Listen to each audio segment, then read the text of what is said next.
Mbele yako niko na Mama Gloria, ambaye ni mwalimu wa watoto. Amenispaya sana katika kanisa hili.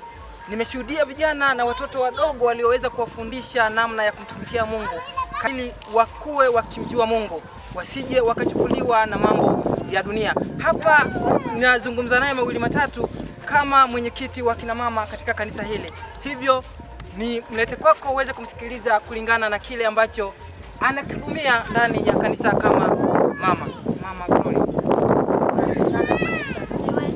Kwa majina yangu naitwa Veronica Mboje au kwa jina maarufu kabisa ni Mama Gloria.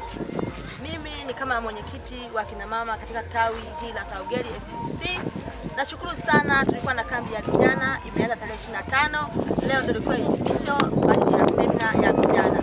Kwa hiyo vijana nawashukuru sana, wamefanya mambo makubwa sana kwa ajili ya kumtumikia Mungu.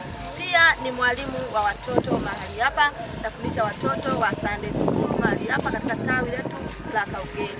Nawashukuru sana, Mungu wa mbinguni awabariki sana. Amen.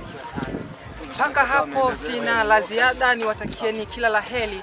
Endeleeni kutufuatilia, tutakuwa tunawaletea kila matukio yanayojili. Hapa ni mkoani Singida, wilaya ya Ikungi, ni katika mji mdogo wa Kaugeli. Bwana awabariki.